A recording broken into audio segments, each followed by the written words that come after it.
On the same day as the manhunt for the man who killed the 𝗓𝗓𝗦𝗡𝗥𝗧 CEO in Manhattan came to a close with the apprehension of 26-year-old Luigi Mangione, a jury in Manhattan acquitted 26-year-old Daniel Penny for the chokehold death of Jordan Neely on the F train last year. The response to the actions of these two men, both 26-year-old white Americans whose actions led to the deaths of two people on very opposite ends of the social spectrum in this country, lays bare not only our two-tiered justice system, but is also sparking important discussions about how we treat people in this country, who matters, and who is allowed to take justice into their own hands. To some, Luigi Mangione is a vigilante hero. To others, Daniel Penny is a vigilante hero. But which is it?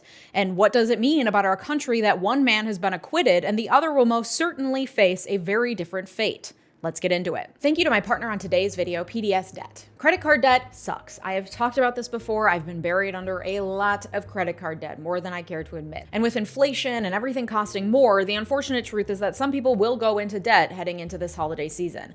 And it's never too early to start planning now how you'll get out of debt. If you're struggling with credit cards, personal loans, collections, or medical bills, you need to check out PDS Debt. PDS provides a service to match you with debt solutions tailored to your financial situation, and they have a team of people ready to help you with your debt journey. PDS Debt is offering a free debt analysis. It only takes 30 seconds. Head over to pdsdebt.com/Miller to get your free debt assessment today. You'll receive a full breakdown on how to save on interest each month and the quickest way to take care of your debt. Everyone with over $10,000 in eligible debt qualifies, and there's no minimum credit score required. If you're making payments every month on your debt, but your balances just won't seem to go down, this program is for you. Stop waiting and start saving. Take advantage of PDS Debt's free debt analysis just for my viewers. Go to pdsdebt.com/Miller to complete the quick and easy debt assessment in just 30 seconds. That's pdsdebt.com/Miller. Thanks, PDS Debt. First, the details. On Wednesday morning last week, the CEO of UnitedHealthcare, the largest private health insurance company in the U.S., Brian Thompson, was gunned down while he was in Manhattan for an annual shareholder meeting. The ensuing manhunt included bullet casings etched with the words "deny, depose, and defend,"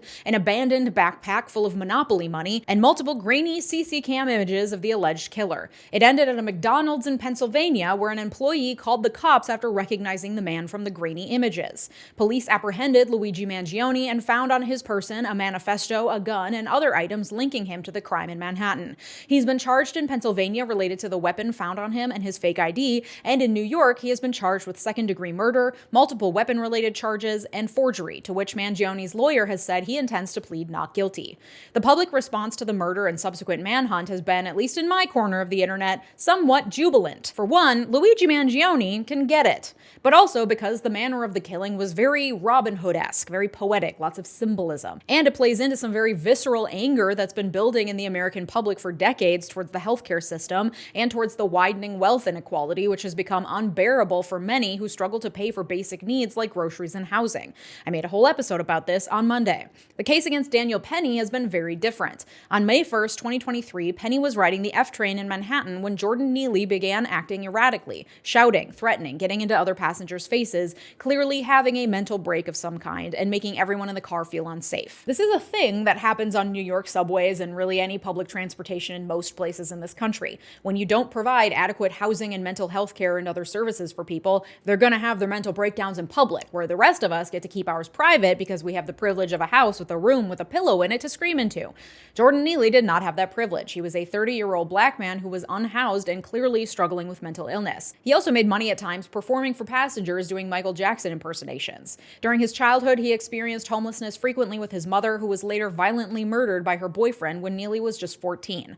By the time of his murder, Neely was on a list of top 50 sheltered or homeless high-need individuals to be reached by New York City outreach workers and had multiple arrests for assault, disorderly conduct, and fare evasion. So when I say that Jordan Neely and UnitedHealthcare CEO Brian Thompson, who lived in an affluent suburb here in Minnesota and made $10 million a year, were on polar opposite sides of the social strata, I mean that in pretty much every way imaginable, though they were both criminals. Thompson was convicted of a DWI in 2017 and was under active investigation for insider trading at the time of his death. If we're going to note the troubled histories of the victims, let's at least do so evenly, shall we? Anyway, May 2023, Daniel Penny and Jordan Neely on the F train in Manhattan, and when Neely began acting erratically and making passengers feel unsafe, Daniel Penny, an ex-Marine, calmly got up and put Neely in a chokehold, and he held him in that chokehold for 6 minutes. months. Long after Neely quit struggling, long after the train had stopped and all the other passengers had gotten out, long after Neely had passed out, long after others had come to assist and told Penny to let go.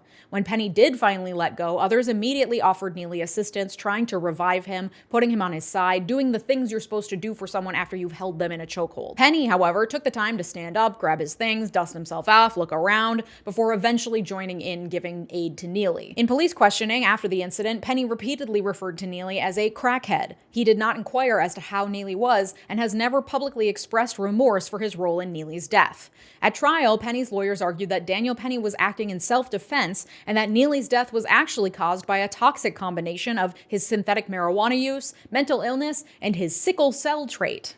As many as 80% of African Americans have the sickle cell trait. It is not an illness like sickle cell anemia, it's a DNA marker, and his lawyers had the audacity to argue that that caused his death and not, for example, the 6 minutes of asphyxiation he experienced under Daniel Penny's elbow. The jury deadlocked on the manslaughter charge, so the judge dismissed it, and on the lesser negligent homicide charge, the jury voted to acquit. Unlike the public reaction to the killing of Brian Thompson, where people across the political spectrum celebrated, the reaction to the killing of Jordan Neely has fallen pretty predictably along partisan lines. Ron DeSantis compared Daniel Penny to the Bible's Good Samaritan. Matt Gaetz called him the subway Superman. The Heritage Foundation proclaimed him innocent and a hero. Once again, this jury and this judge and this legal process was just and fair, but anytime the DOJ or state justice departments act against one of their own, the whole system is rigged and unfair. So which is it? This incident harkened back to a similar incident when in 1984, a white man, Bernard Goetz, shot 4 black youths on a subway car after they allegedly tried to rob him. All 4 lived, but one was permanently disabled. A jury subsequently found Goetz guilty for carrying an unlicensed firearm, but acquitted him of all other charges. The incident sparked widespread debate over crime in major U.S. cities at the time, as well as the extent to which someone is allowed to practice self-defense. It was used by the NRA to push for looser gun restrictions. Goetz achieved celebrity status after the shooting, even unsuccessfully running for mayor in 2001. In that case, race was never explicitly mentioned in court, but Goetz's attorneys were later accused of using covert appeals to racial bias to win their case, calling the men Goetz shot savages, predators, and vultures, and using 4 large, fit adult black men to reenact the scene between Goetz and the 4 youths for the jury. A New York representative at the time opined that if it had been a black man who shot 4 white youths, the call for the death penalty would have been almost automatic. Clearly, the similarities are apparent. Safety in New York City has been a constant concern, especially since the pandemic, with Mayor Eric Adams posting cop robots in the subway system, increasing police presence, and ordering cops to shoot people over evading the $2.90 fare. Homelessness is on the rise due to the city's crushing rent costs, lack of affordable housing, and increased immigration.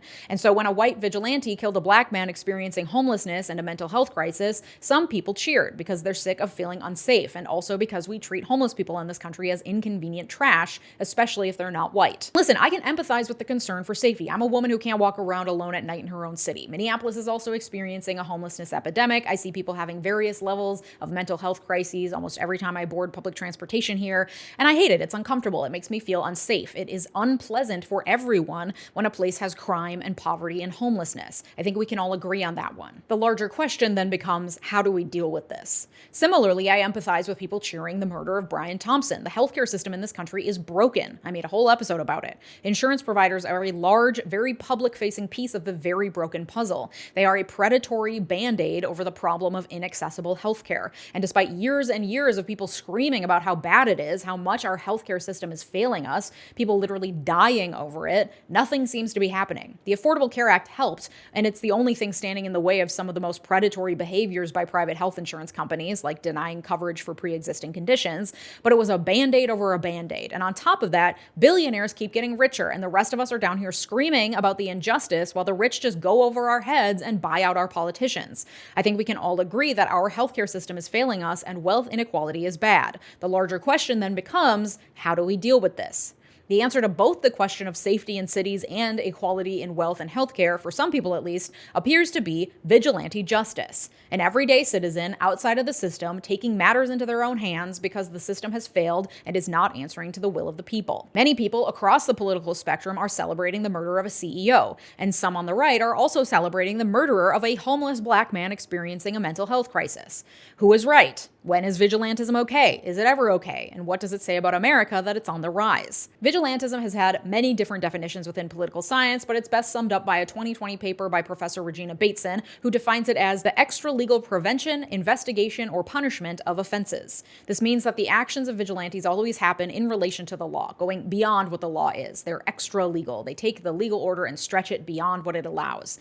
And it is a response to an offense, either a crime or a violation of authoritative norms. Neely's offense was threatening others, making them feel unsafe, and in many ways, existing in public as a black man experiencing a mental health crisis. This could very well have been a different story or a different outcome had Neely been white. Penny's apparent lack of remorse would have been less likely, as white people are offered more humanity in this country. The fear people felt towards Neely had he been white may have been less, considering the long-held stereotype of black men as dangerous. The jury may not have had such a hard time finding Penny guilty had he killed a white man, because again, white people are seen as more human and less threatening than black people. In comparison, Brian Thompson's offense was facilitating, condoning, and leading a system that exploits the sick and dying in America. This goes against authoritative norms because profiting off the death of others is generally seen as morally corrupt. However, it's an oversimplification to say that Daniel Penny's actions and Luigi Mangione's alleged actions are both vigilantism and then leave it at that, or to condemn vigilantism across the board as all the same. As Professor 𝗏𝗡𝗏𝗏 demonstrates, vigilantism takes many forms and varies along a number of different dimensions. She defines 5 key dimensions: vigilantism, that is individual versus collective, nonviolent versus violent, private versus public, spontaneous versus institutionalized, and defensive versus offensive. I would add another key dimension, vigilantism that is motivated by either explicit or implicit hatred towards a marginalized group versus that which is not, because I think that matters greatly in our assessment of the situation. Beyond that, however, the causes and effects of vigilantism are surprisingly under-researched. Some trends have been identified, however. Vigilantism often happens in weak states and where there are weak formal institutions. Vigilantism is an example of an informal institution competing with formal institutions. Research out of Haiti shows that where citizens resort to self-help in one area, for example, trash collection, because the state fails to provide, they also appear more willing to engage in self-help in other domains like security. Here in the United States, there's a growing sentiment that the police are ineffective, that the government is ruled by elites. The rich are getting richer while the poor can't afford food and shelter, and consequently, every man is now for himself. On the right, that manifests in preppers spending thousands of dollars on shelf-stable food and backup generators, and on the left, that manifests as greater calls for mutual aid networks that are disconnected from formal government or nonprofit institutions. It's no wonder that political violence is on the rise across the board then. Trust in our institutions, from local cops up to the Supreme Court, is falling, so people are more open to the idea of taking matters into their own hands. The effects of vigilantism are also understudied, though some small studies provide some clues. A 2017 study found that the activities and rhetoric of the Guardian Angels, a group of vigilantes who tasked themselves with policing the New York subway system in the 80s when crime was on the rise, contributed to the rise of conservative discourse that justified the strengthening of the police state, anxiety about crime, and the gentrification of neighborhoods. Vigilantism can also lead the state to change how it punishes offenders. In Gregg v. Georgia, a 1976 Supreme Court case, the court reasoned that the death penalty was actually beneficial because it lowers the demand for vigilantism, saying that this may be unappealing to many, but it is essential in an ordered society that asks its citizens to rely on legal processes rather than self-help to vindicate their wrongs. Going on to say, when people begin to believe that organized society is unwilling or unable to impose upon criminal offenders the punishment they deserve, then there are sown the seeds of anarchy, of self-help, vigilante justice, and lynch law. Conversely, the state may change its laws to actually legalize behaviors that were previously illegal, especially in cases where the vigilante is viewed as heroic and has popular support. For example, in Toronto, a grocer chased a man who was a known and habitual thief in his grocery store down a street, hog-tied him, and took him back to his market. The grocer was charged with assault and forcible confinement, was eventually acquitted, and as a direct result of his case, Canada passed new legislation expanding the scope of permissible behavior during a citizen's arrest. This is less applicable in the cases of Daniel Penny and Luigi Mangione, who committed murder, allegedly. This will not likely become legal illegal despite praise received by both men. However, especially in the case of Jordan Neely's murder, this does open the door for more permissive types of self-defense, because at least according to that jury, there's at least a doubt as to whether Penny was acting in self-defense. So now, anytime someone seems threatening in a subway car in New York, anyone may feel emboldened to take matters into their own hands through lethal force, because it has not only been condoned by this jury, but also by the politicians who are patting Daniel Penny on the back for his heroism. This also provides legal precedent in future court cases for similar self-defense arguments. Self-defense typically has to meet a threat with equal force and cannot go above and beyond the threat. So if someone is 15 feet away from you unarmed and threatening to take your wallet, and you pull out a machine gun and shoot him 15 times, typically that'll be seen as excessive and not merely self-defense. But I guess if a guy is 15 feet away from you and saying scary words, you can hold him in a chokehold until he's dead. That's the new standard. Public reactions by politicians and those in power make it clear that for many, there is only a certain type of vigilante justice that's allowed. Pennsylvania Governor Josh Shapiro condemned those who praised the UHC killer, saying, "In America, we do not kill people in cold blood to resolve policy differences or express a viewpoint." Going on to say, "Violence can never be used to address political differences or to try and prove some ideological point. That is not what we do in civilized society." Cut to images of Josh Shapiro signing literal bombs to kill people in cold blood in an attempt to resolve policy differences and express an ideological viewpoint. The problem with politicians bought into a country that is willing to commit murder to express an ideological viewpoint is that eventually citizens start questioning what gives those in power the right to do so, but not the rest of us. Those in power will argue that vigilante justice is dangerous because it leads to mistakes, racism, misapplication of the law, and general chaos. To which anyone who's been paying attention to how our leaders run this country may respond, how is the U.S. aiding Israel in a genocide any different? How is arming 20-year-old police officers to the teeth after a handful of hours of training any different? Please point out for me a violent arm of the government that does not make mistakes, reinforce racism, misapply the law, and create chaos at home or abroad.